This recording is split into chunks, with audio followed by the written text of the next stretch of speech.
Shalom, shalom, and welcome to STI, Suami Torah International. We are in week 2 with our guest author, Lois Schurek. Welcome, Lois, again. Thank you, Gabriella, and thank you, SDI, and thank you for all who are attending today. We're going to start today in chapter 3, but I want to review a bit. Last week, we studied Revelations 20, 1 through 8. We learned the beast, the dragon, and the return of Christ and the millennium fit into the timeline. In fact, that is where our timeline began. As with last week, I will read my text and invite you to read the scriptures. Please raise your hand using the raise hand key at the bottom of the screen. This will bring you to the top of my screen, and I will know that you are willing to read along with me today. So, where do we start? We must depart from the book of Revelations for a bit to gain valuable information and insight from the fascinating chapter 7 of Daniel. With its pages, we will discover that Daniel has had a disturbing dream, which includes 4 beasts and a little horn. As we work through this material, we will discover the meaning of these beasts and how they mirror the beasts described in Revelation 13. We will watch the little horn's meteoric rise to fame and the destruction of 3 of his contemporaries. We will discover where he fits on our timeline. I am so excited about this chapter. Let's get started. Our first goal will be to discover if the 4 beasts depicted in Daniel's dream are the same as the first and second beasts noted in the book of Revelation. Much contemporary has been written on who these 4 beasts in Daniel's dream are, with the consensus being the first fulfillment of these beasts are the 4 earthly kingdoms. The first earthly kingdom is that of the Babylonian Empire. The second, the Medo-Persian Empire. The third, the Grecian Empire, and finally, the fourth, with the Roman Empire. I will not be adding to that discussion in this book. If you wish, you can research this topic on your own. For our timeline, it is enough to say Jerusalem was captured by Babylon, the first beast in the dream, and until today, the Hebrew people have not gained control of their promised city, Jerusalem. Yod-Heh-Vav-Heh warned his children that rebellion against him and his commandments and by the worshiping of other gods would lead to their captivity. Rebel they did, and their captivity followed shortly thereafter. Yod-Heh-Vav-Heh did make provision for them, however. He promised he would one day deliver them. Their deliverance would happen when they had enough of their sin, the pain and the death brought through the instrument of the little horn. When their sorrow had reached its peak, they will once again cry out to him in repentance, and he will save them. 2 Chronicles 7:14, if my people who are called by my name shall humble themselves and pray and seek my face and return from their wicked ways, then I will hear from heaven and I will forgive their sin and I will heal their land. Jeremiah 18:6 through 8, O house of Israel, cannot I do with you as this potter, saith the Lord? Behold, as clay is in the potter's hands, so are you in my hand, O house of Israel. At what instant I shall speak concerning a nation and concerning a kingdom to pluck up and to pull down and to destroy it. If that nation against whom I have pronounced turn from their evil, I will repent of evil I thought to do unto them. So it is safe to say Daniel's dream is nearing completion. All 4 of these empires were ruled by men who have come and gone. 4th empire, the Roman Empire, will not be ruled by just 1 or 2 kings, but has been ruled by many kings and leaders who are still in control of Jerusalem today. Out of this last beast empire will rise the 10 horns plus a little horn, who is very significant and will help us sort out the biblical timeline we are crafting. We now stand at the point in history where humanity will most likely see the rise of the little horn, which will be the second fulfillment of Daniel's dream. Perhaps we are watching him right now as he maneuvers to remove the three horns? Who knows? It is tough to tell, but once we see him rip out the three horns, kings with no real kingdoms, and who are no doubt ruling the world from behind the scene, we will know that the period called the Great Tribulation is underway. Many believe we are nearing the end of our fourth empire. We will soon explore to see if the little horn in Daniel 7 can be linked to beasts 1 and 2 in Revelation 13. But first, let's look at Daniel 7 beasts in a bit more detail. Who or what are the four beasts Daniel saw? For that answer, let's skip ahead a few verses to Daniel 7, 16 and 17. Would anybody like to read that?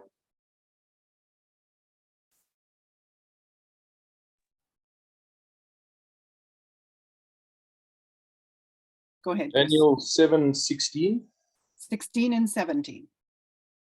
I came near unto the one of them that stood by and asked him the truth of all this. So he told me and made me known the interpretation of the things. Daniel 7:17. These Yes. great beasts, which are four kings, which shall arise out of the earth. When the Bible gives us an interpretation, especially when it is in the same chapter, it is wise to use it. Therefore, we have just discovered in verse 17 defines who or what the lion, the bear, the leopard, and the fourth beast are. They are kings that rise out of the earth or earthly kingdoms, recorded in history for us. Does the term rise out of the earth have any specific meaning we need to know? Let's search the words in Hebrew to determine their meanings. Rise, H6966 BDB, means to rise, to stand, to arise from, to come on scene, figuratively, to arise out of an inaction, to stand, to endure. Out of H4481 BDB means from, by reason of, at, more than, out of, like out of place, as a result of, according to, beyond, more than, in comparison.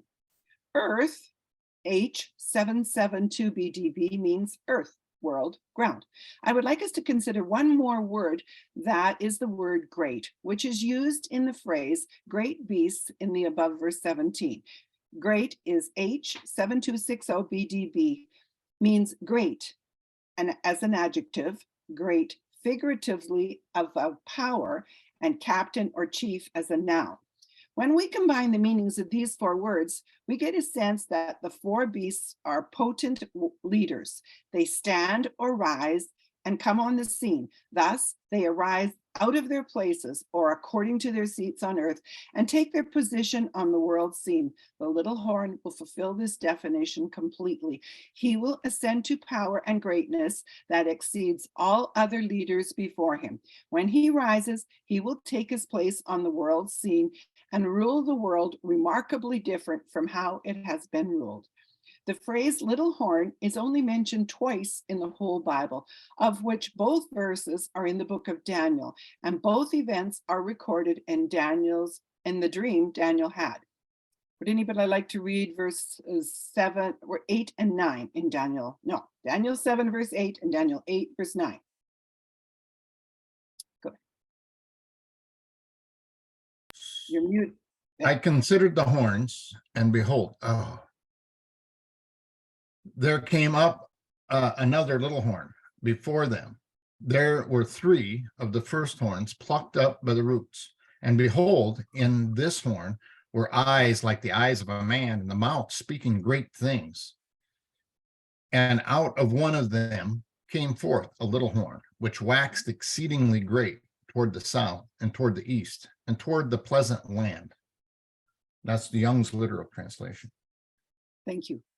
The word them in Daniel 7:8 is referring to the 10 horns on the head of the fourth beast. These horns must in some way resemble the little horn, as they are all given the same description, i.e. horn. It would seem reasonable to assume they are strong military, political, or financial people competing for power on the world stage and their share of the world's wealth.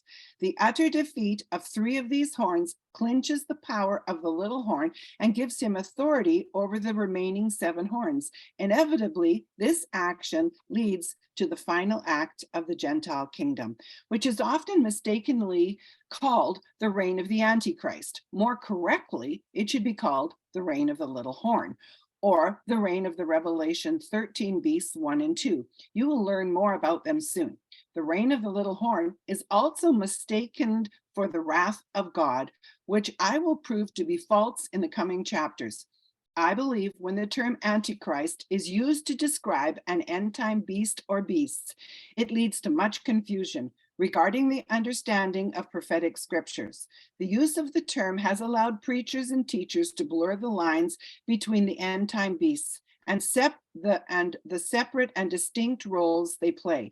The misuse of the term Antichrist has allowed them to join verses together that should not be linked, thus forming conclusions not stated in the Word of God. God has assigned distinctly different roles for these beasts to play. He has even assigned different times to punish them. As we have already learned, some of the beasts will rise before the millennium, while others will rise after it.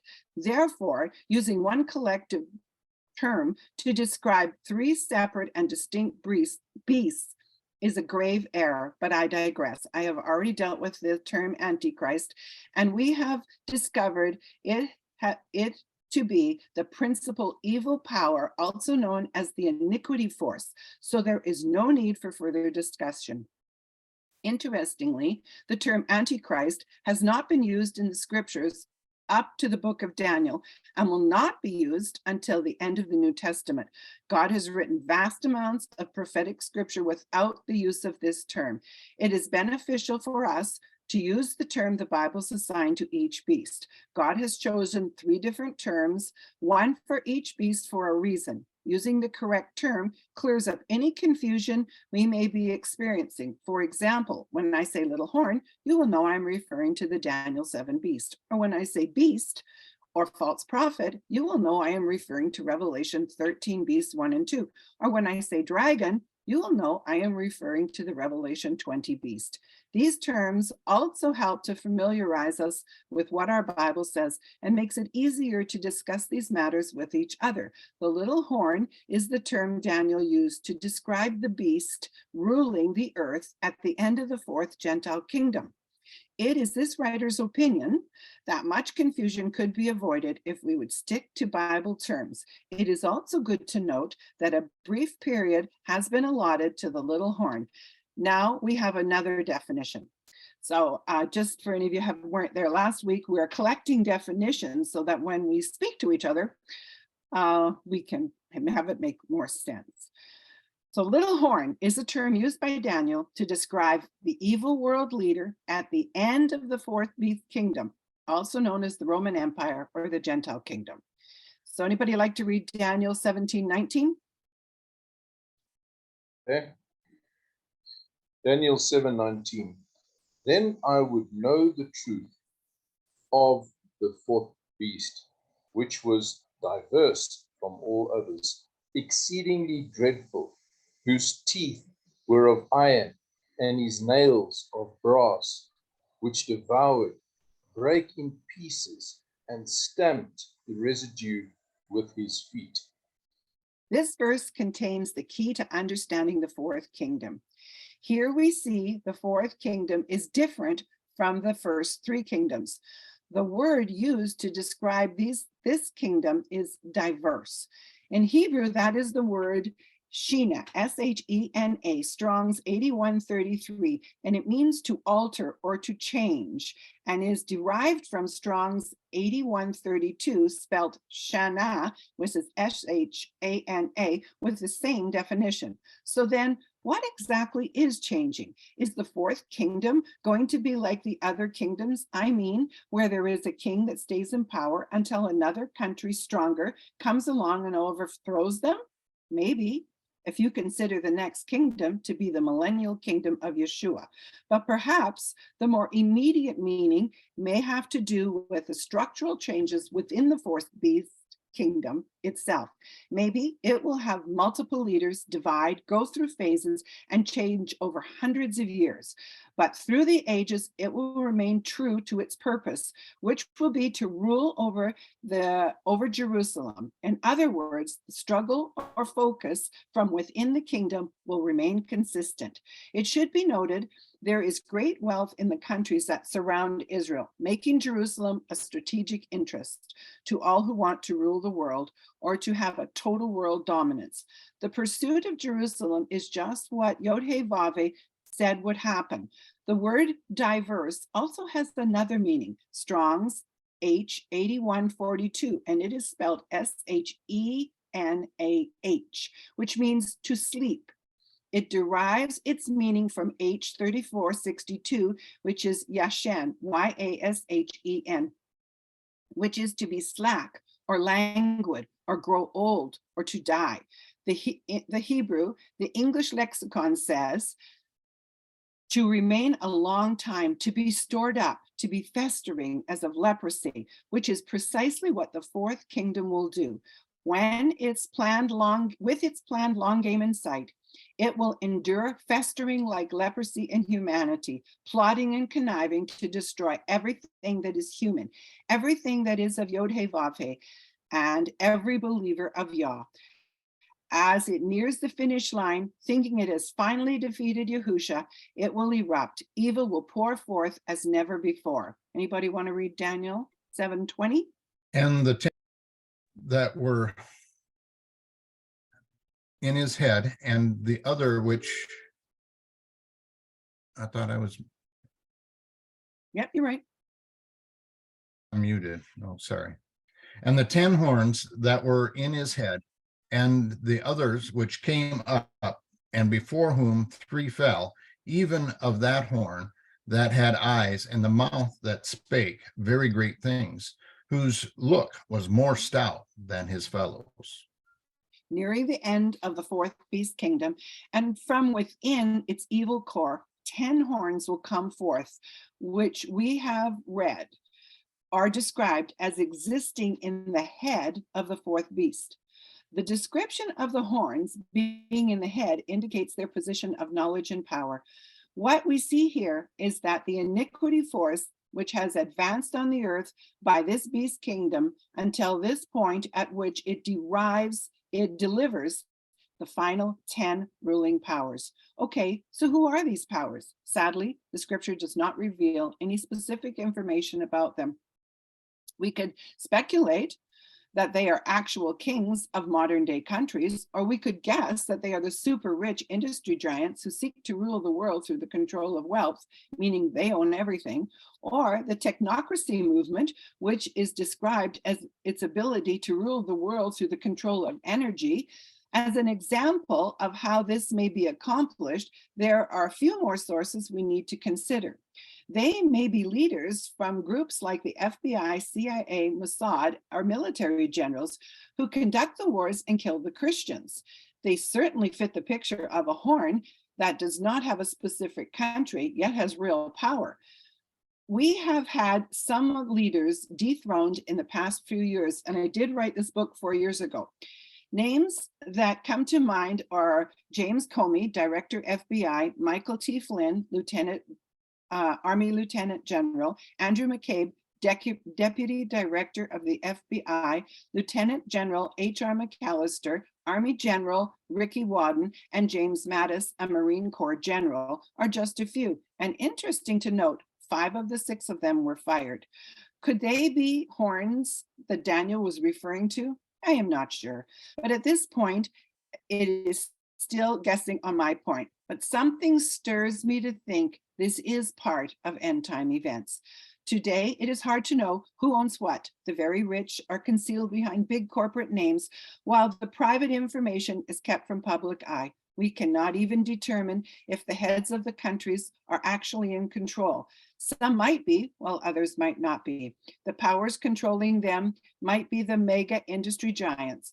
One thing for sure is the little horn has power, real power he gets directly from the dragon. When he comes on the scene, he will be swift to let the 10 horns, who think they are at the seat of world authority, know he is in control. The first thing we note, the little horn seems to come from nowhere. We are told he comes up. The use of this phrase does seem to indicate that his rise to the world stage is swift with great power or knowledge of world affairs. During the rise to power, he knows exactly which 3 key horns he must remove from their seats of authority in order to gain control over the other 7. We have little information about the 3 horns that are removed, but it would seem fair to conclude the whole world will note their takedown. The Bible does not say if all 3 are removed at once or over a short period of time. Most countries have laws which the little horn will have to work around until he has control. So my guess is it will take a few years, but unless his predecessor does this work for him. So I do know this takedown will change the world balance of power, even changing the little horn. His vanity will surge to new heights and his newly claimed power and arrogance. He will be extremely bold, as if nothing can remove his grip on the world. With his voice booming, the little horn will declare unimaginable things, while the remaining 7 horns agree with his maniacal vision and plan to exterminate. In Hebrew, the verse is written like this: the horn same, with eyes and mouth declaring immense, with vision large, from partners with her. Not being a Hebrew scholar, this is a little difficult to make sense of. I do find it interesting that the little horn is referred to as a her, not a him. Perhaps in time, this will make sense too. Daniel 7:8. Anybody want to read it? Or do you want me to? I considered the horns, and behold, there came up among them another little horn, before whom there were 3 of the first horns plucked up by the roots. And behold, in this horn were eyes like the eyes of man, and a mouth speaking great things. The phrase came up from among them is an interesting phrase. It would seem to denote that the 10 horns are all alive at one time. This can only be possible if these 10 horns have not been ruling the 4th kingdom over the past 2,000 years.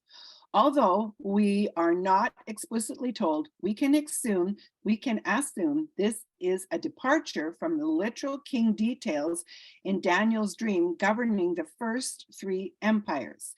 In these 3 kingdoms, the king or kings stayed in power until overthrown. However, during the 4th kingdom, the first king will rule and pass away. The remainder of the kingdom's time will be spent birthing the Antichrist system until the 10 horns come on the scene. The little horn will make his debut, and the time of the rise of the little at the time of the rise of the little horn, these 10 horns have real power and authority on earth. Daniel also notes that this little horn does not appear to have any significant presence on the world scene during the time of the 10 king horns are rising to power. Instead, he appears to rise to power after the 10 horns are established. It would appear the 10 horns do not even consider him a threat, as they allow him to rise and take control on their watch. At any rate, this little horn will rise to power despite their best efforts to stop him. He will uproot, rip out, and destroy 3 of the ruling horns totally and completely. Since there is no further information on these horns once they are ripped out, it is safe to assume they have been silenced from the world stage.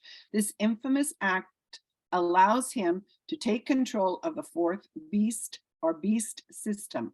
Once the power transfer for rulership of the 4th empire is complete, he will exercise his newly established authority and gain control of the whole world. Let's read Daniel 7:1-12. I have highlighted the term little horn and beast in bold so you can create a timeline for easy reference. Are you ready for this? I know it's going to be fun. Okay, anybody want to read those verses? Go ahead, John. And in the first year of Belshazzar, king of Babylon, Daniel had a dream and visions of his head upon his bed. Then he wrote the dream, and he told the sum of the matters. Daniel spoke and said, I saw in my vision by night, and behold, the four winds of the heavens strove upon the great sea, and the four great beasts came up from the sea, diverse one from another. The first was like a lion, and had eagle's wings, and I beheld till the wings thereof were plucked off, and it was lifted up from the earth, and it made stand upon its feet as a man, and the man's heart was given to it. And behold, another beast, a second, like a bear, and it raised itself up on one side and had three ribs in its mouth of it between the teeth. And they said thus unto it, arise, devour much flesh. And after this I beheld, and lo, another, a third beast, like a leopard, which had upon the back of its four wings of a fowl. The beast had also four heads, and dominion was given to it. After this I saw in the night visions, and behold, a fourth beast, dreadful and terrible and strong exceedingly, and it had great iron teeth, and it devoured and brake in pieces, and stamped the residue with its feet. And it was diverse from all the beasts that were before it. And the 10 horns, I considered the horns, and beheld, there came up among them another little horn, before whom there were 3 of the first horns plucked off by the roots. And behold, in this horn were eyes like the eyes of a man, and a mouth speaking great things. And I beheld till the thrones were cast down, and the Ancient of Days did sit, those whose garment was like white as snow, and the hair of his head was like the pure wool. His throne was like the fiery flame, and his wheels as burning fire. A fiery stream issued and came forth from before him. Thousands ministered unto him, and 10,000 times 10,000 stood before him. The judgment was set, and the books were opened. I beheld then, because of the voice of the great words which the horn spake, I beheld even till the beast was slain, and his body destroyed and given to the burning flames. And concerning the rest of the beasts, they had their dominion taken away, yet their lives were prolonged for a season and a time. Time to create our first table. I called it the Daniel Beast 7. So Gabriella has it, and she can pop it up on her screen so that everybody can see it. Nope, that's the wrong one, Gabriella.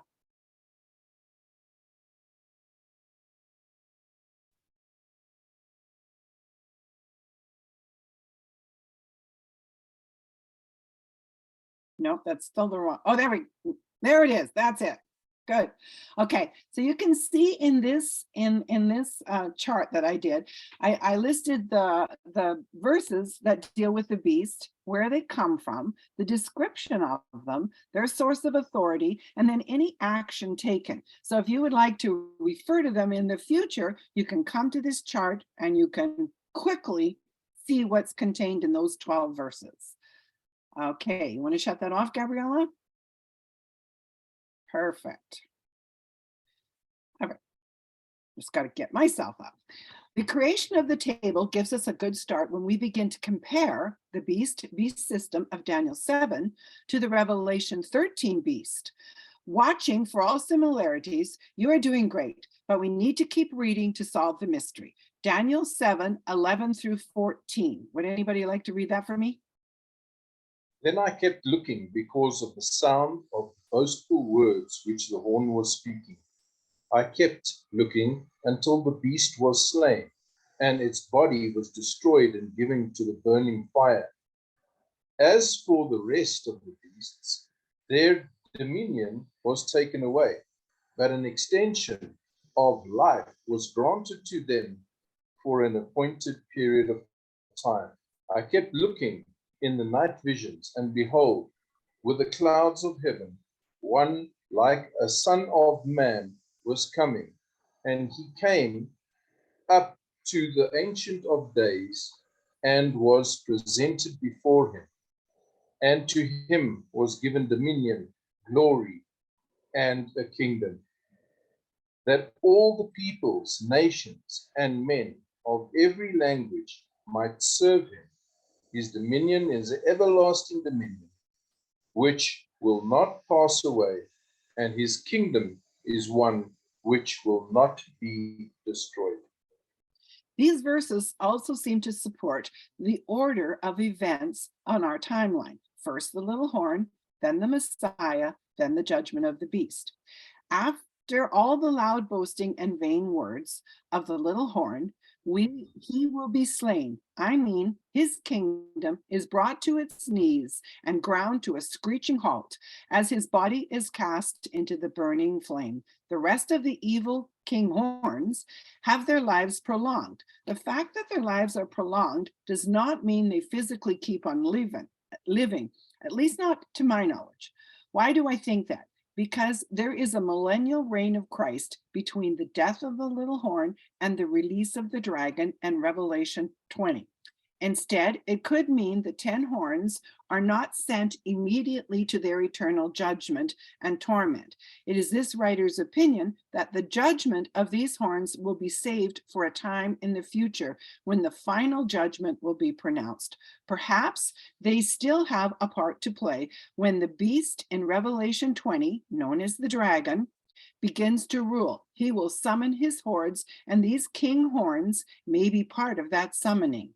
It is also possible these horns are not human, but instead they are fallen entities or angels possessing human bodies at this point in history.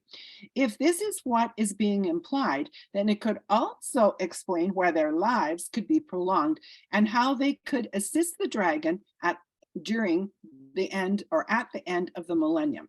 Revelation 27 through 10. Would anybody like to read that? Okay, Chris? And when Oh, yeah, go ahead. 1,000 years are expired, Satan shall be loosed out of his prison and shall go out to deceive the nations which are in the four quarters of the earth, Gog and Magog, to gather them together to battle, the number of whom is as the sand of the sea. And they went upon the breadth of the earth and compassed the camp of the saints about and the beloved city. And fire came down from Elohim out of heaven and devoured them.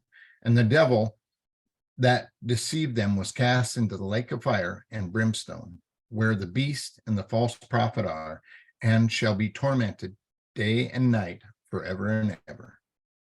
Daniel 7, 11 through 12, it appears these evil horn kings have their power removed, but an extension of time is granted to them as they await judgment. It goes on to say, an extension of life was granted to them for an appointed period of time. I can't help but think the next time they will be needed is when the dragon comes to power. If this is the purpose for the 10 horn kings, then our Daniel 7 beast will span an even longer period of time. Revelation 20, we read the dragon will be released from the abyss and go forth to deceive the nations after the 1,000-year reign of Christ. It is at this point, after the 1,000 years and after the dragon, the final judgment will occur. Something important can be seen in these verses, but not all the beast or the iniquity force will be judged at the same time. It even appears they will not be active on the earth at the same time. Check out Revelation 13. After the four great beasts described in the book of Daniel, different or did I read that wrong? Yes, I did. Are the four great beasts described in the book of Daniel different from or the same as the first and second beast noted in the book of Revelation, chapter 13? So Revelation 13:1. Anybody want to read that? And I stood upon the sand of the sea, and I saw out of the sea a beast coming up, having 7 heads and 10 horns, and upon his horns 10 diadems, and upon his its heads the name of evil speaking. Revelation 13:1 describes the first beast as having 7 heads and 10 horns. Yet nowhere in Daniel are we told of a beast that has 7 heads. Taking a closer look, we can detect something interesting in Daniel 7:4-6. It is the 7 heads. Although the 7 heads are not directly stated, they are implied. Let's take a look. Beast 1, 1 head, a lion. Beast 2, 1 head, a bear. Beast 3, 4 heads, a leopard. That is 6 heads so far. In verse 7, beast 4 is described as having 10 horns in his head. The head described as being part of the 4 beasts would be a total of 7. When the 4 beasts in Daniel's vision are looked at as one whole beast, Daniel 7 is revealing the same beast described in Revelation 13. A beast with 7 heads and 10 horns. The 7 heads being 7 literal kings that ruled literal kingdoms, while the 10 horns are the 10 military, political, or economic powers at the end of the 4th kingdom. Let's take a quick look at Revelations 13:1 again to see if we can learn anything more from the Greek words used in this verse. I stood is G2476 in Thayers. It's to cause, or to make, to stand, to place, to put, to set upon the sand, G285 Strong's sand. Of the sea, G2281 Thayers, used of sea in general. And saw, G1492 Thayers. To perceive with the eyes or with any other sense, notice, discern, discover, to know, to acknowledge, to understand. A beast rise up, G305 Thayers, ascend, to go up, to rise, to mount, to be born up, spring up, out of, G1537 Strong says, the point whence motion or action proceeds. The sea having 7 heads, G2776, Thayers, metaphorically anything supreme, chief, or prominent. The 10 horns, G2768, a symbol of strength or courage, a projecting extremity in the shape like a horn. Upon his horns 10 crowns, literally crowns worn by kings, and upon his head the names, G3686 Thayers.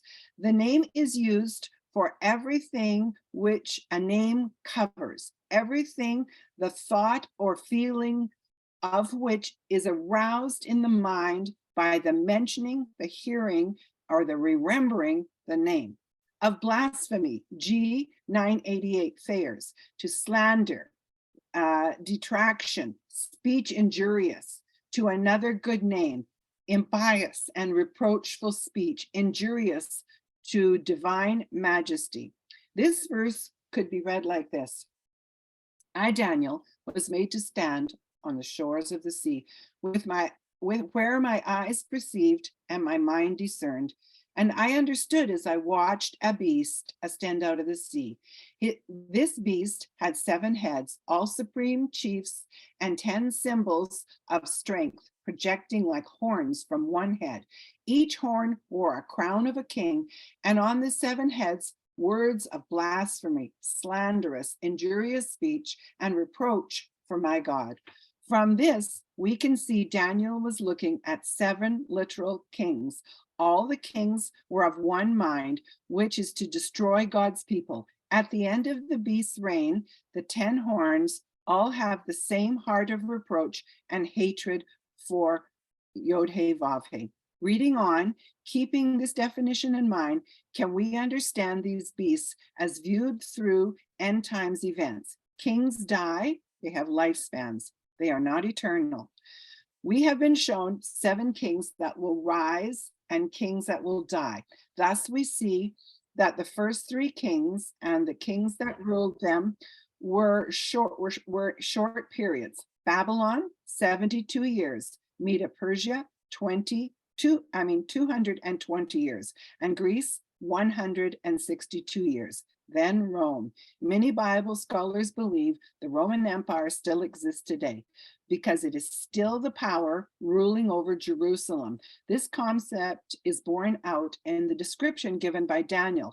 He does not use an animal or a single form to describe the Fourth Empire, as he did the first three. Even though the Roman Empire began with a single ruling king, no, Daniel says this empire or kingdom will be diverse from the rest, and diverse it is. This kingdom began in 44 BC and will end with the destruction of the little horn.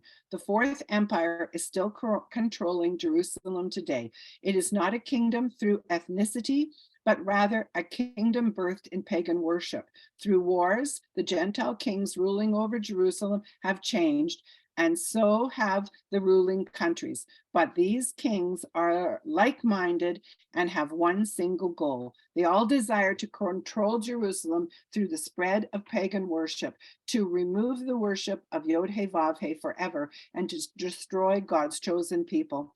The little horn will be the last leader of the Roman Empire or the Gentile kingdom, who will arise at the end of the fourth beast kingdom.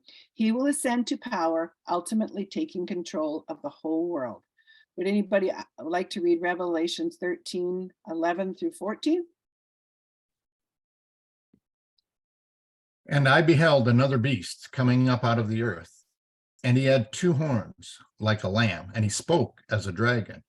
He exercised all the power of the first beast before him, and caused the earth and them which dwell therein to worship the first beast, whose deadly wound was healed. And he doeth great wonders, so that he made fire come down from heaven on the earth in the sight of men, and he deceived them that dwell on the earth by the means of those miracles which he had power to do in the sight of the beast, saying to them that dwell on the earth, that they should make an image to the beast, which had the wound by a sword, and did live. To explain Beast 1, I needed to introduce Beast 2. I will deal with Beast 2 in depth in the next chapter. The second beast will rise immediately or at the same time, it's hard to tell, as the first beast. And he will cause the people to make an image of the first beast with a deadly wound. Beast 2 will have all the power of Beast 1, plus he will do miracles. He will give life to the image of Beast 1 and then proceed to demand the whole world worship the beast. So who is the first beast? Who receives the deadly wound? It is the fourth beast of Daniel 7. To determine this, let's read Revelations 13, 1 through 10, then compile a table comparing Daniel 7 to Revelation 13. Would anybody like to read those verses?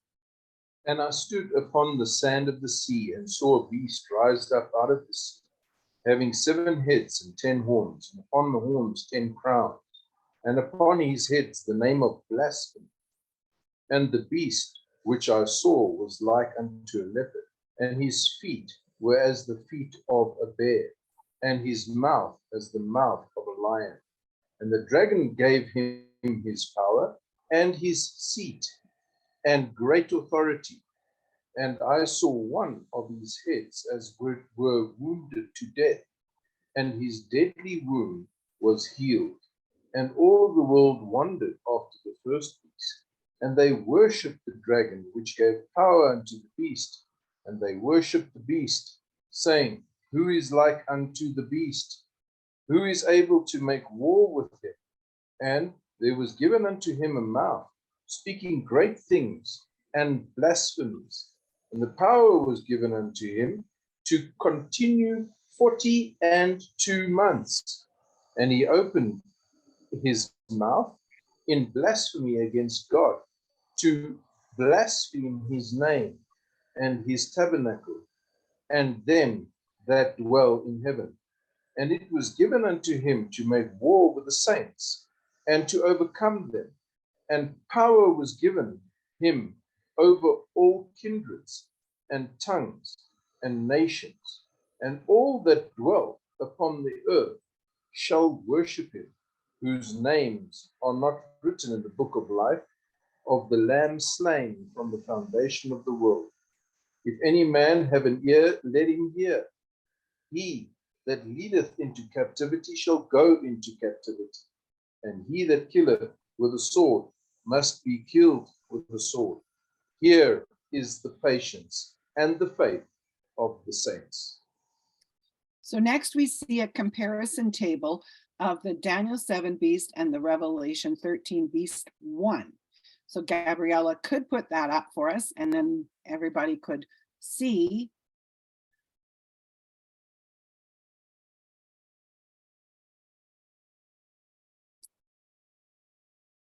the comparison table.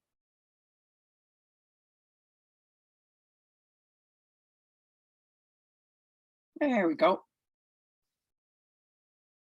Okay, so from this you can see that I have put the verses in a column, put the description of the beast in a column for Daniel 7, and then I opposed it to the verses in Revelation and the description. And you can see how much of it aligns. I mean, I could go over it, but I've prepared these so that in time you could come back and take a look and you could verify it for yourself. But you can see there's a lion, a bear, a leopard, there's 7 heads, 10 horns.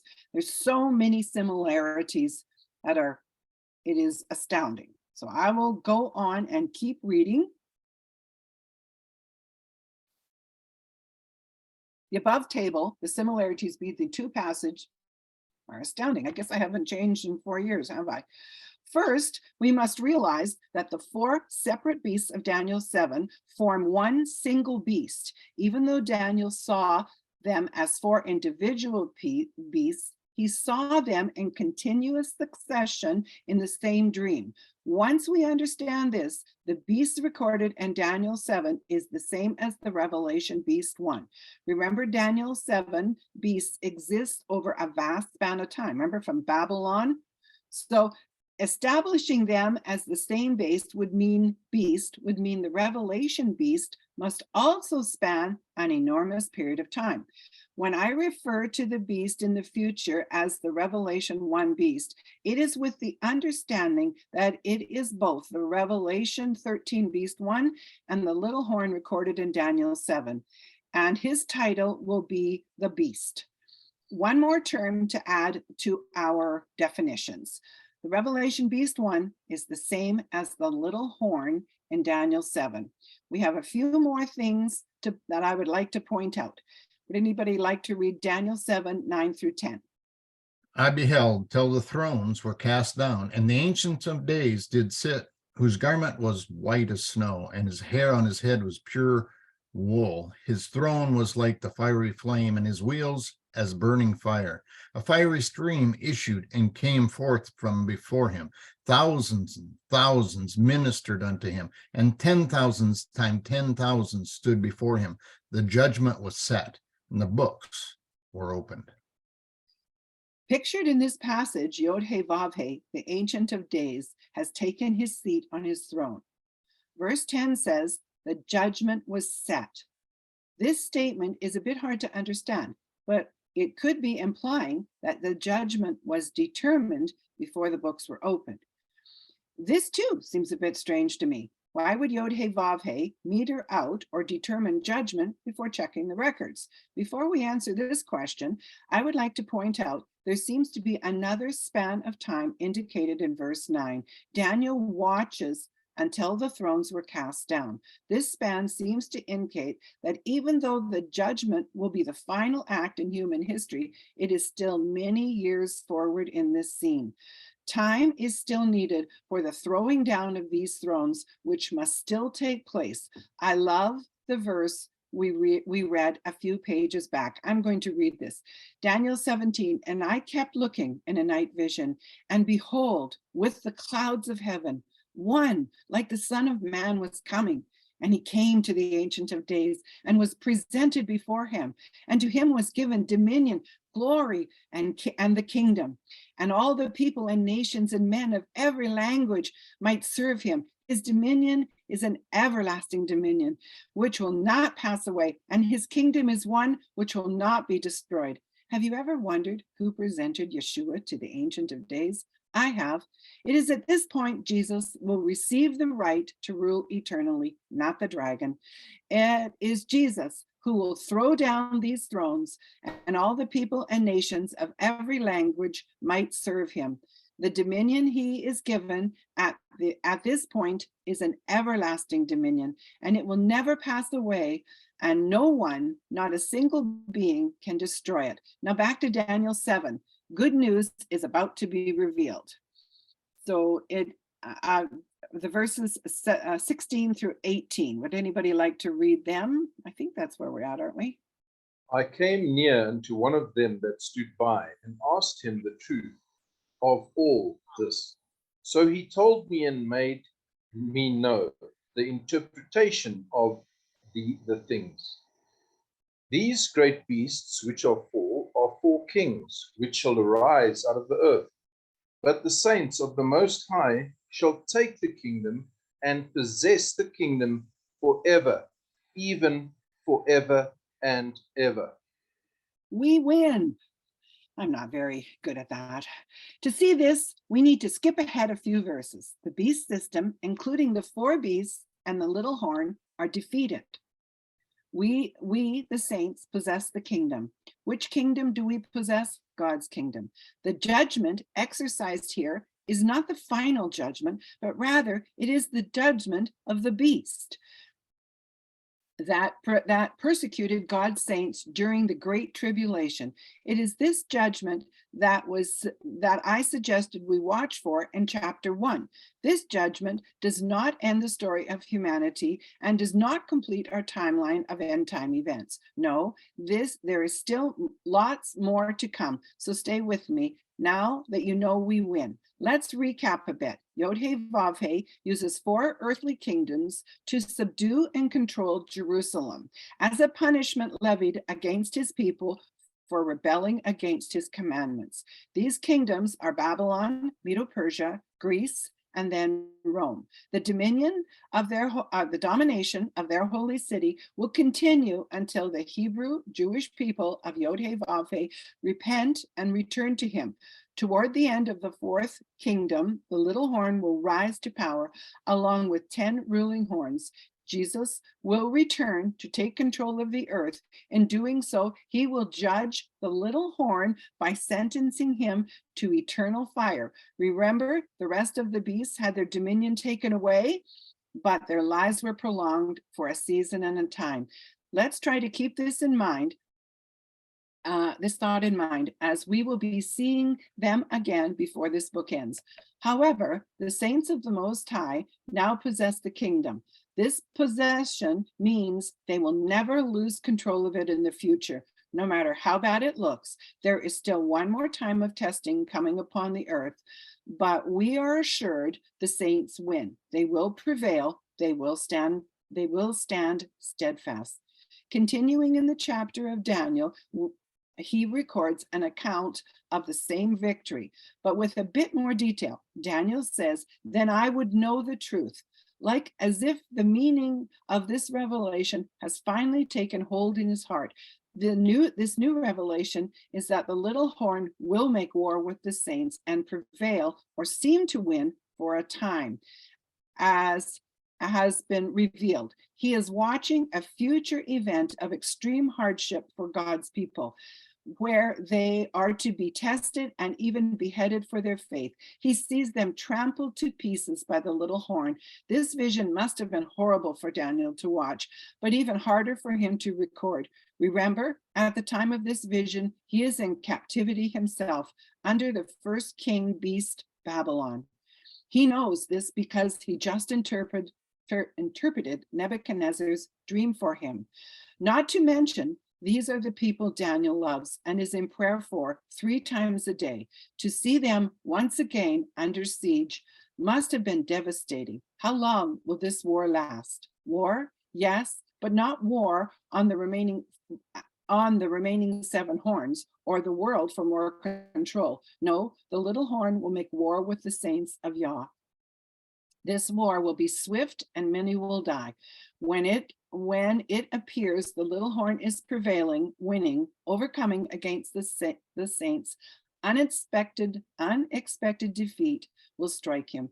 Verse 22 holds the answer to when this blow is delivered. I beheld, and the same horn made war with the saints and prevailed against them until the Ancient of Days came, and judgment was given to the saints of the Most High, and the time came that the saints possessed the kingdom. This defeat will be delivered when the Ancient of Days comes. Remember, we discussed how God metered out judgment before he opened the books in Daniel 7, 9, and 10. Well, here we see what that judgment will be. It will be the righteous judgment for the saints, kind of like when a referee blows his whistle and with a final wave of his arm, he rules in favor of one side over the other. However, the battle for humanity will be much more than that. It will be when the Ancient of Days rules his decisive blow against the little horn and his plans to annihilate all God's people. This annihilation has been Satan's plan since the Garden of Eden, and it is now the plan of the fourth beast kingdom. But it is not God's plan for us. We are told that if we endure to the end, we will win. Matthew 24:13 says, but he that shall endure to the end shall be saved. And Mark 13:13, ye shall be hated of all men for my name's sake, but ye that shall endure to the end, the same shall be saved. Enduring will be tough, but the saints who know their God will do great exploits. The saints are about to enter the fiercest battle ever fought, yet it will be more significant, yet it will be the most significant battle they have ever known. Biblically, we appear to be close to this point of testing. We are in a time of sorrows, and the great tribulation is about to begin with the saints of God enduring to the end. This is the first installment of victory for the saints of Yah, but there is still one, but it will not be the last. There is still a second victorious battle that far exceeds this one still coming, but the saints will have to wait until after the millennium for that one. Both passages in Matthew and Mark are talking about enduring the reign of the beast number one, or the little horn, while he is on earth. When King Yeshua returns to earth to start his millennial reign, he begins his personal war with the dragon. But now we need to head back to Daniel to finish up the chapter. You are doing well.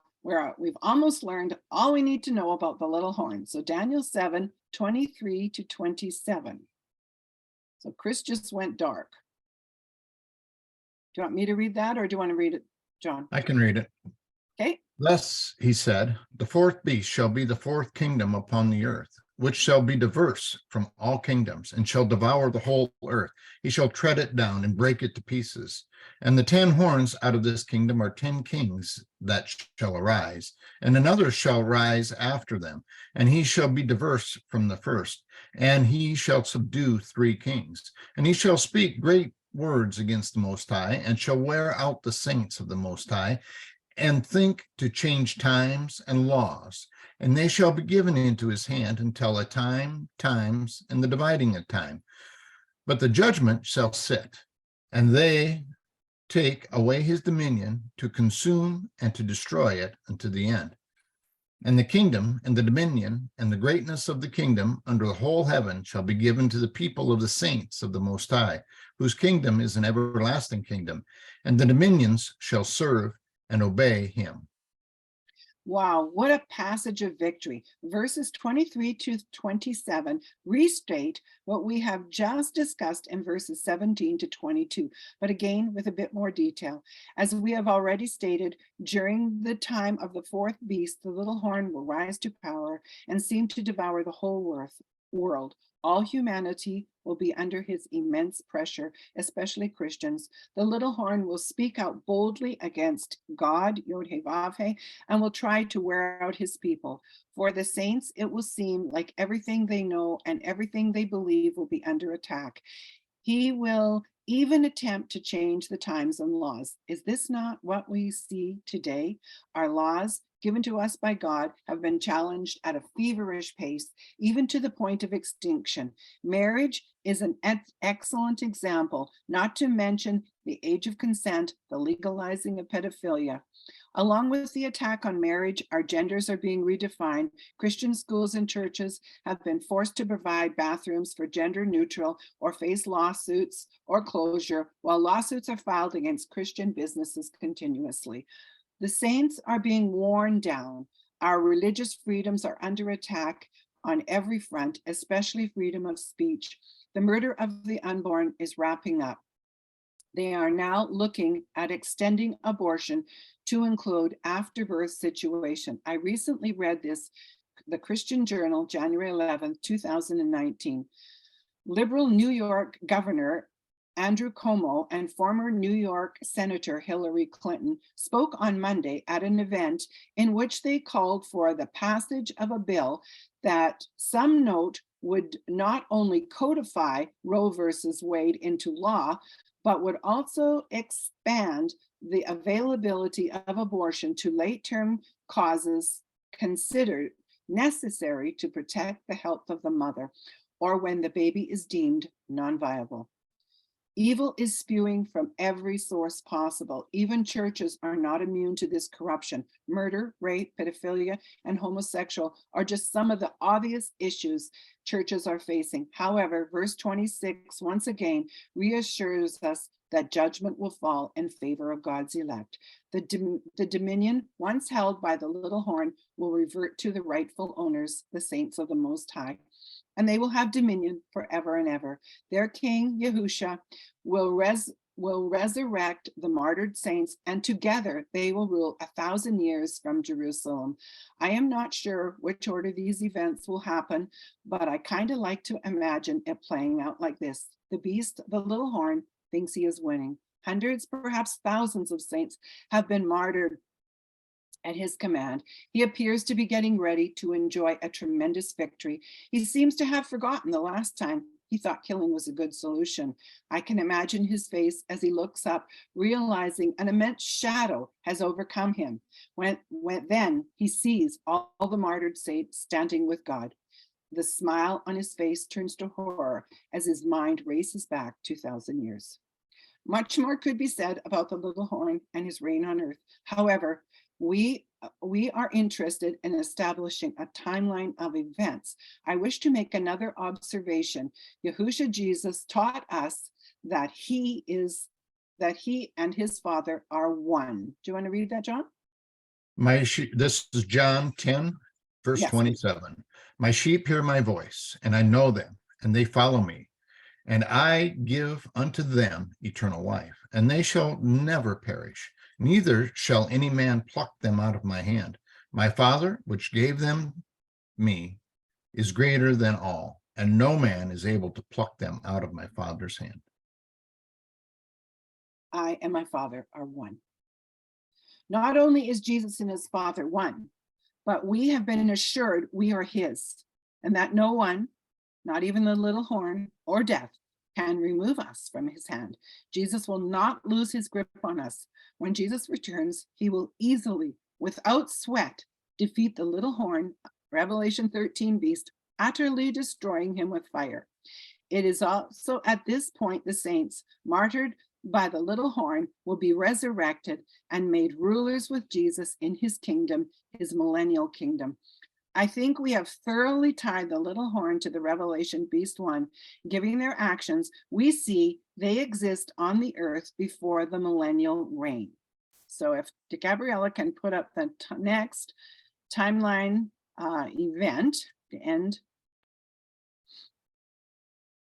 Perfect. That's perfect. So what I've done for myself is I've just made some notes. So in the first column, why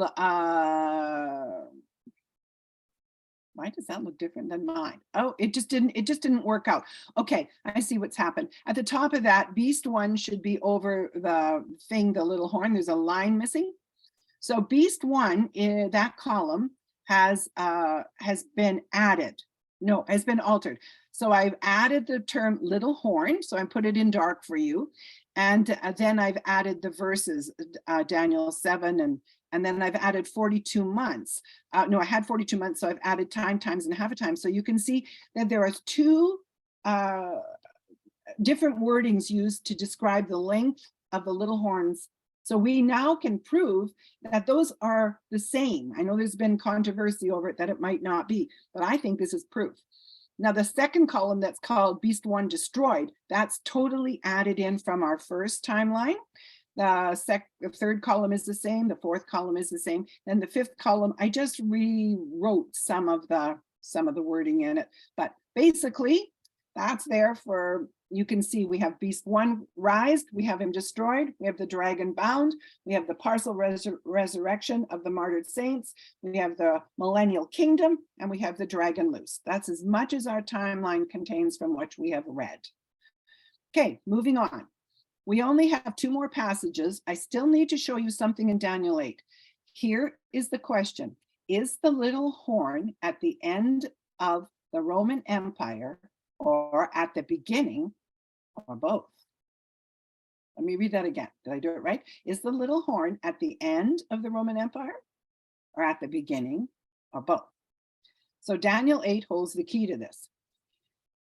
We have one more verse to consider before we leave the little horn. We have already determined Daniel used the term little horn to describe a future evil world leader ruling at the end of the Gentile kingdom or the Roman Empire.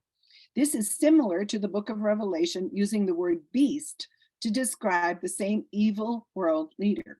So let's consider the following verse to see if we can determine if this second reference to the little horn is also referring to Beast 1. So do you want to read this? Yeah, Daniel chapter 8, verse 9, verses 21 and 22, 23 through 25, starting in 9. And out of one of them came forth a little horn, which waxed exceedingly great toward the south and toward the east and toward the pleasant land. The ram, this is verse 20, the ram which thou sawest gave 2 horns, are the kings of Medo-Persia, and the rough goat is the king of Greece, and the great horn that is between his eyes is the first king.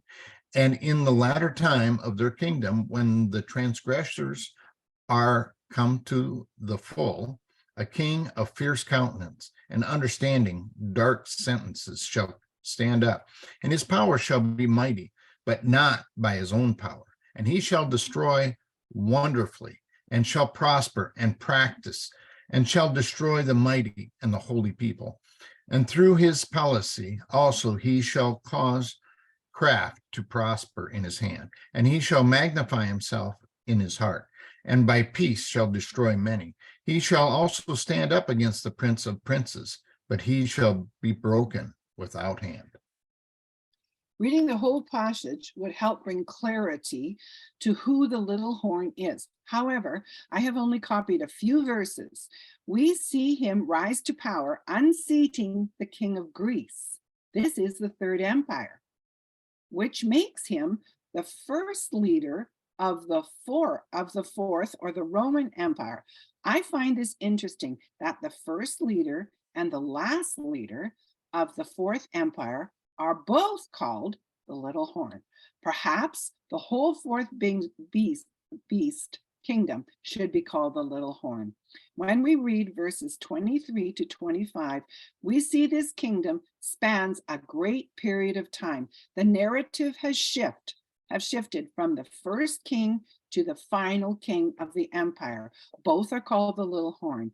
We can also see he is empowered by the devil, and as he has made him to understand dark sentences and has power that he has not his own.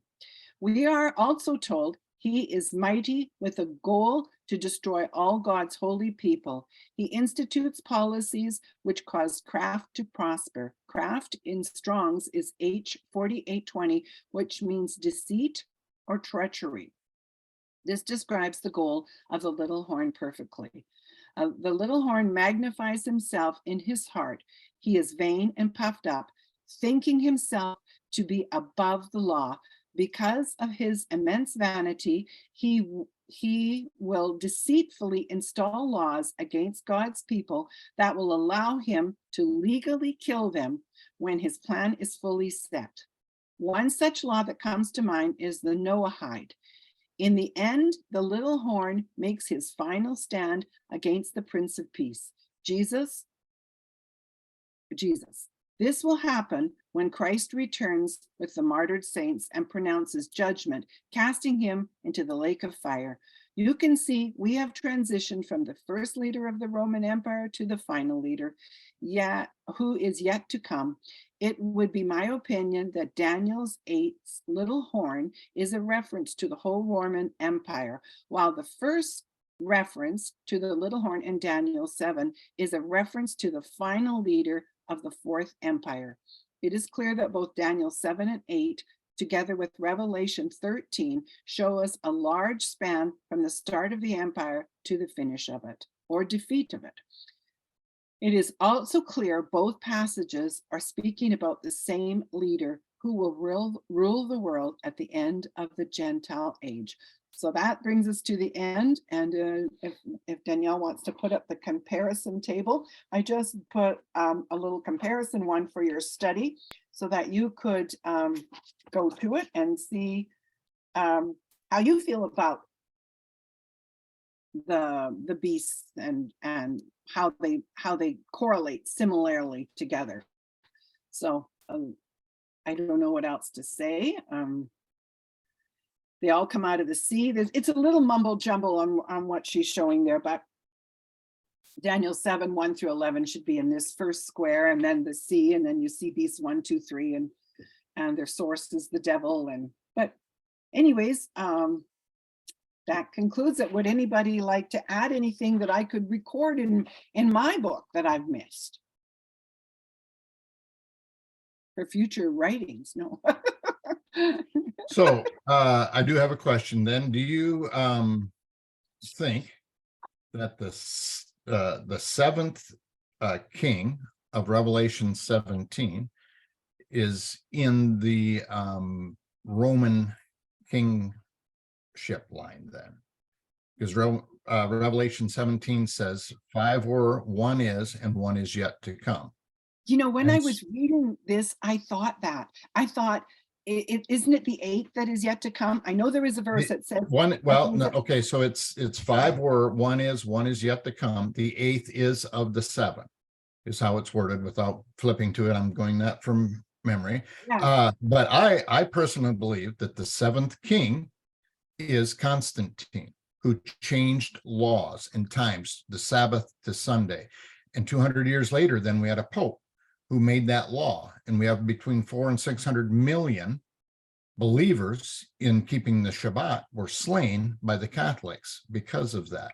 And so as we were going through this to me then fits that this kingdom was ruling this whole time, and that then lends itself to what was mentioned in Revelation 17.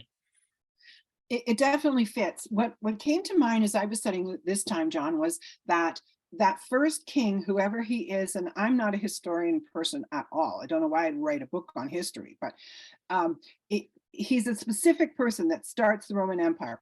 From then on, there are many kings and rulers in that empire that will be Antichrist types. And that's what I think you're saying. Constantine is an Antichrist type. The Pope is. We hear there's one guy, Antiochus Epiphanes, or some weird name like that. Antiochus Epiphanes, right. There you go. He was actually before that. He was during the time frame of the Maccabees, which he is probably like one of the kings who were before, because he was that same type of person.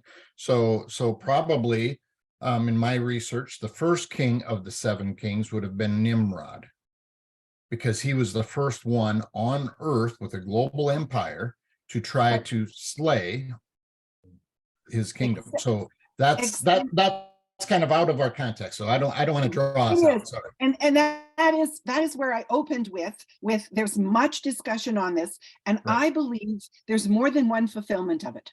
And that's why we get tangled, is because there's a literal fulfillment, which I am showing you. It's literal. The first king of Babylon is that first king. You can't dispute it. But could there be other like smaller fulfillments or fulfillments that are coming up to the king of Babylon? I believe yes. Can I sort them out? No. Yeah. But yes, I believe they are. Go ahead. Sorry, Chris. I'm sitting in the dark here.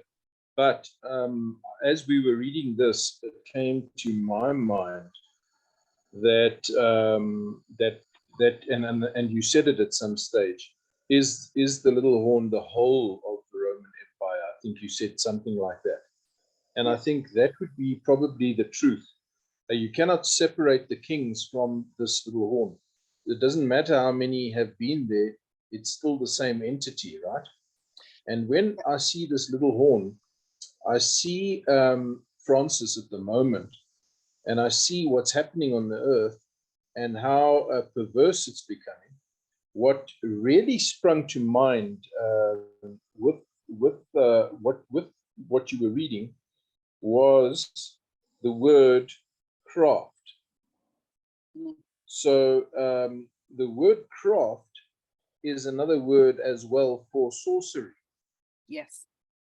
And if we look at the sorceries that that are deceiving at the moment, would be the jab, because that same word for sorceries is pharmakia in the Greek. So pharmakia now comes into picture as a sorcery, because if you look at history now, which is now become history, but a while ago was not revealed, that the jab is and was never effective, and it was never tested, and the whole world believed the lie. So that ties me into this whole craft thing, which has happened now. Also interesting was. Can I jump in before you go to another thought? Please. In that's Daniel 8 that you are referring to, where I saw, I mean, I never saw it before writing this book. It's the Holy Spirit, because it's just like I'm at an impasse and he shows me it's the whole thing. And I go, for sure. But what struck me now, 4 years later, there's many things as I was reading this, I'm going, oh my goodness, is by peace, many shall be destroyed. There's your jab. That was by, that was not a revolution, but many will be destroyed. That's all it says. And that's what we are actually seeing. So go ahead with your thought. I wanted to put that. I think that's a very valid point. I think your book, well, the chapter that you just read has really highlighted a lot of points in my mind, which I'm going to have to go and relook. And I was actually very well informed.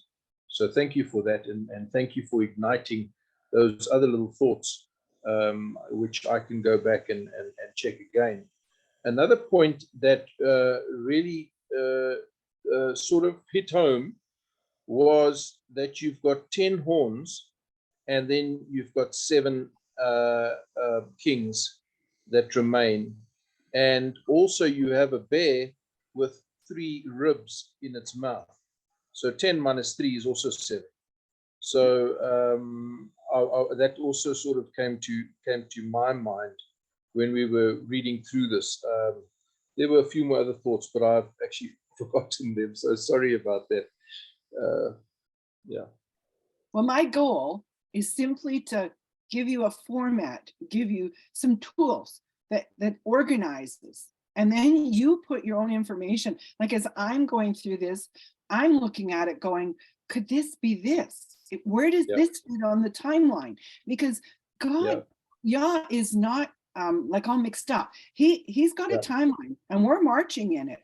And now I can't tell you who the beast is, and I can't tell you who the false prophet is. That's not the point. The point is when we see something, when we see 3 somethings getting ripped out, for example, if we see United States destroyed, is that one of the kings that's ripped out? Does anything with this war with Ukraine, is that a beast? How about the earthquake? Could that do something to rip out a beast? I mean, this is what I'm watching for, because I believe we will see this. And then from this chaos, and even him ripping out 3, that should cause enough chaos that would create a world leader to come to. And it's all been fomenting. When y'all showed me that this has been fomenting like leprosy under the skin for 2,000 years, it suddenly became like, no wonder we can't figure this out. There's eruptions all over, and we're just shooting guns. When let's just stick to, we're going to see 3. We're going to see someone rise to take the helm. When we do, we'll know we're there. Yeah. So what John was saying is I believe very right. The Roman Empire is obviously the legs of the statue, because that is not a secret. That is made very plain, right? So Most biblical scholars believe that. yeah, but I mean I think that's what Daniel exactly says in the interpretation of Nebuchadnezzar's dream. So the point about that is that where has Rome gone to, and how do they still influence? Well, we'd be very surprised if we do a bit of study into this, how much power they do have, and how far-reaching the Pope's power is. Now, not going into that too much, the point is that we looked then upon the eagle, and the eagle was destroyed, and that could, or rather brought down, and that could be America. The bear is obviously Russia, and that could also be brought down, right, after this war, because it might be that the bear has 3 ribs in its mouth, which is most of Europe and England at the end of this spiel that's happening. And then you're left with the leopard and that's coming from the east, maybe. So anyway, that's just a thought. It's just I'm just putting it out there, and I thank you, Lois, once again, because this has really now made me think again, and I think good fruit is going to come out of this study. Thank you, Chris. Well, John, did we answer your questions? I don't have the answers, people. I tell people I was only told to write a book. So, well, are there any other questions from any others that are here with us today? So yeah, I do have one more kind of a question or statement, I guess, however you want to look at. When we're in Daniel 2, kind of towards the end of the statue picture, we know that that the stone that crushes, right, at the end is Yahusha, and he is the stone that breaks off, that crushes, that no hand did that. So, but in reading the tail end of Daniel 2, we do see that that the ruling power that's in place, the first coming of Yahusha, is the same power that's in place when he comes the second time. And so that's a very I think lends itself to what you're saying here in this book. I know you didn't I don't think you mentioned it. If you did, I missed it, but I think that lends itself to what you were talking about, that power and authority is the same power and authority at the beginning as at the end. What I tried to bring to clarity was the little horn, or the Revelation 1 beast, is given its authority and power from the dragon before the millennium. After the millennium, it is the dragon. So yes, it is the same source, but he's going to use one beast to attack us before. That will never happen again. After, it will be the dragon. And so I think I'm in 100% agree with you that is exactly how it takes place. One thing I wanted to point out that I saw this time, even writing it, I never saw this, is it's in chapter 8 of Daniel, and it says, but he will be broken without hand. I think we can couple that or link it to Daniel 2, and we go, there's a connection. There is, so we know this is the end of the fourth kingdom, because there'll never be another Roman kingdom. Yahusha is going to come and rule and reign from Jerusalem. And even though the dragon is going to come up against Jerusalem, it will never rule it. And that's the point, we win. And I went, oh, it's going to be a battle at the end, but they're never going to lose control of it. Once it's his, he's been granted the dominion forever and ever. It's not going to be taken away. Yes, Chris. Okay, so just adding to what John said earlier on about the Roman kingdom, which is really to the point, that Nimrod comes first, right? So what is Rome doing? It's putting Nimrod first once again. It always has. And when we read the person that was wounded with a deadly wound. Well, what does Rome have on the cross? It has the crucified Jesus on the cross, so-called Jesus, but it's actually Nimrod with a deadly wound. And it's a dead person. So it's not Yahusha. Yahusha is alive. He's risen. Amen. Right? So they're still worshiping a dead person. So when we were reading now, the thought that came to my mind, and this is now another tier of thought away from just the sort of superficial thought. Well, if they're calling this person Jesus, now I know we've mentioned that's the name that we've always known, right? So I'm not attacking that, but we have come to new knowledge that his name is not Jesus, it's Yahusha. We've also come to knowledge that the name Jesus is actually Jesus in the Greek. And if we take off the S, it's Isu, which is the name of Esau. Now, that is Yahusha, it's Husha backwards. Okay, so now Gabriella put a post on, or somebody put the post of, I think it was Hesse's sermon. No, it was the other chap, right? Anyway, the point is that the nephew of Esau discovered Rome, or started Rome.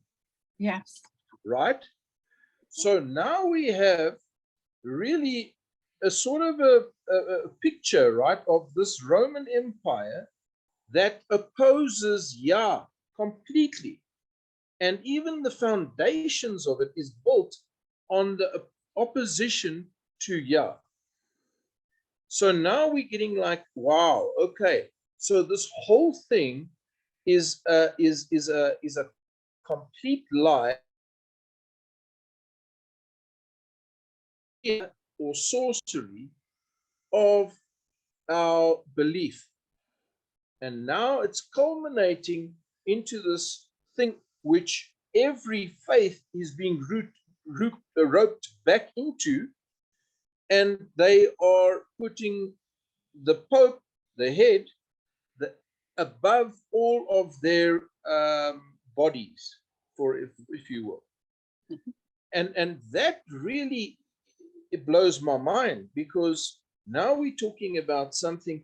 Now, when they say, well, okay, so this wounded person is brought back to life. Well, there is your Antichrist that is being brought back. And maybe this is Nimrod reincarnation.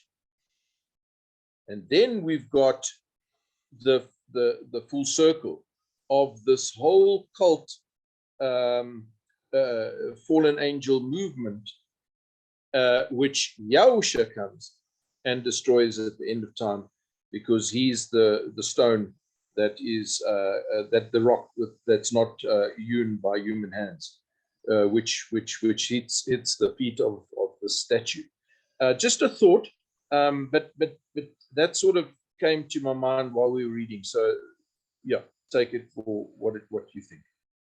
Well, I like your connection there. I didn't make the connection when I saw Gabriella's post about Esau and Rome, and now that you make it, it's like, yeah, like that makes a really good connection. But I do think we're all speculating. We're all taking our best guess from what information we have collected, what we've managed to retain from reading scriptures, what we've read in history books, and we're trying to speculate. And none of it is wrong, but it will all be proven in the end. There will only be one at source when it comes to the end. And one of the things I have thought of was, who is this false prophet?